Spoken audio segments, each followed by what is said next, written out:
one of the things we accidentally canceled very briefly was Ebola, Ebola prevention. Donald Trump just had his first cabinet meeting, and there hasn't been more slimy worms in one place since Robert F. Kennedy had a brain scan. But maybe the most hilarious moment from this meeting of the mids is when Elon Musk, apropos of nothing, admits that D.O.G.E canceled an Ebola Prevention Program. I'll play you guys this clip here, and then I'll show you another hilarious moment where Trump has to ask the room if anybody likes Elon. And I should say, we will make mistakes. We won't be perfect, but when we make a mistake, we'll fix it very quickly. So for example, with USAID, one of the things we accidentally canceled very briefly was Ebola, Ebola prevention. I think we all want Ebola prevention. So we restored the Ebola prevention immediately, and there was no interruption. But we do need to move quickly if we're to achieve a $1 trillion deficit reduction in financial year 2026. It requires saving $4 billion per day, every day, from now through the end of September. But we can do it, and we will do it. Doesn't this all sound a little familiar? Oddly similar to another situation in which Musk cancels a vital health program. Well, first of all, some of the things that I say will be incorrect and should be corrected.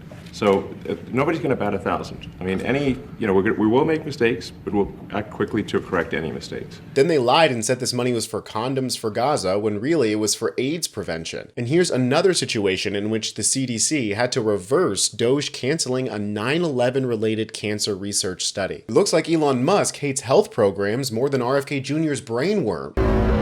That's the last brainworm joke I'm going to do for a while, okay? I just can't believe that we actually let an anti-vaxxer be the health secretary, but different issue. And it didn't take long before people started to rightly point out that making all of these mistakes and accidentally firing people who, I don't know, work the nuclear stockpile or do cancer research or stop Ebola, maybe they shouldn't have been fired at all. It's not just a little oopsie mistake, a little cutesy whoopsie. Here's Representative Don Baer from Virginia.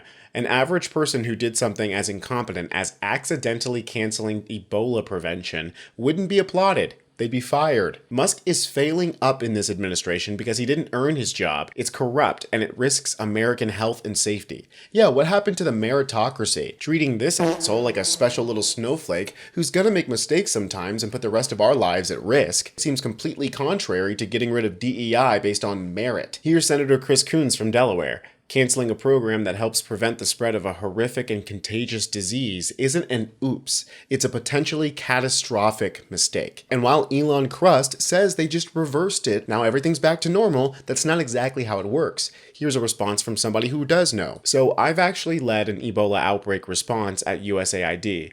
This is bunk from Elon. They've laid off most of the experts. They're bankrupting most of our partner orgs, have withdrawn from WHO and muzzled CDC. What's left is a fig leaf effort to cover their asses politically.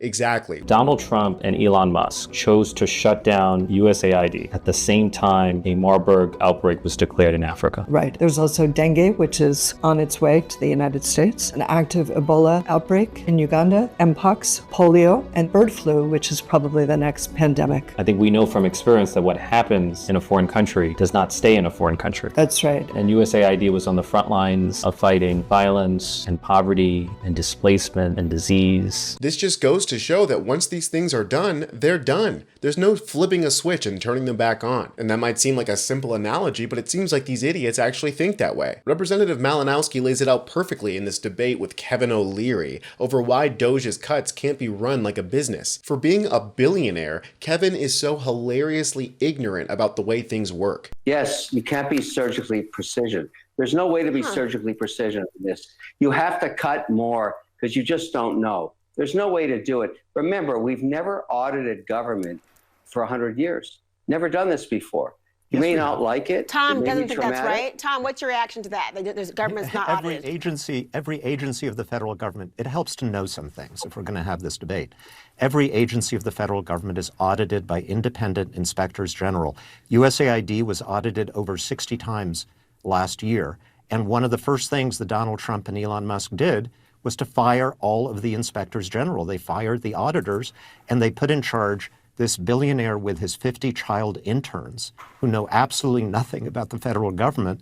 And Kevin, like what you're talking about it might work for a company that makes widgets, because we can do without the company that makes widgets for a few months while you get in there and you restructure it. You can't do that to the FAA unless people aren't going to fly in planes for the next 4 or 5 months. You can't do that to the Defense Department unless you don't want to defend this country for the next 4 or 5 months. It's ridiculous that we're even having this argument, and I'm someone who believes there is waste in government and there are ways to get at it, but not by firing everybody first, shutting things down while you investigate. Do the investigation, work with Congress, work with these employees, do it right. It's been done before. I just love the stupid, smug little look on Kevin O'Leary's face as he's getting absolutely blasted by the truth. I mean, look at that little stupid smile. Look at him. And of course, Tom has something to say about this situation too. Oops, I accidentally canceled Ebola protection. Dope, I fired the bird flu experts. Whoops-a-daisy, I stopped the Lutheran Charities foster care and adoption services. My bad, I sacked the nuclear weapons workers. Now, can I have access to your tax returns? Seeing as the new budget resolution from the geniuses known as the House Republicans has a $2 trillion deficit increase, I don't think these guys care about anything other than their rich donors. I mean, nobody's really happy with Elon. Tulsi Gabbard has told her employees to ignore him, so has Marco Rubio. So there's clearly cracks in this little league of unextraordinary gentlemen they're trying to form. And watch what happens when a reporter asks about everyone being uncomfortable with Musk. And obviously one of these reporters was going to. I mean, look at him looming in the corner there. And why is he even here? This is a cabinet meeting and he's not part of the cabinet. Shouldn't he be somewhere fighting Ashley St. Clair for custody right now? You could ask me or Elon. Go ahead, please. Thank you, Mr. President. Thank you, Mr. Musk. I just wanted to ask you that President Trump put out a Truth Social today saying that everybody in the cabinet was happy with you. I just wondered if you had heard otherwise, and if you had heard anything about members of the cabinet who weren't happy with the way things were going, and if so, what are you doing to address those any dissatisfaction? Hey, Elon, let the cabinet speak just for a second. Anybody unhappy with Elon? If you are, we'll throw him out of here. Is anybody unhappy?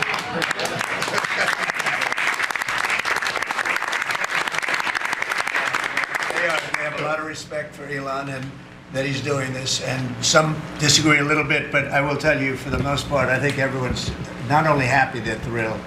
And before anybody could open their mouths and dare speak the truth, King Trump had to step in and run cover for his concubine, Elon Musk. And then all the awkward clapping and laughing in order to get away from the situation. I mean, clearly, people aren't happy with him just doing whatever he wants with our government. Especially for some of these establishment Republicans like Marco Rubio, who's just gritting his teeth and hoping he gets through unscathed. This whole thing couldn't be more of a clown show if we brought P.T. Barnum back from the dead.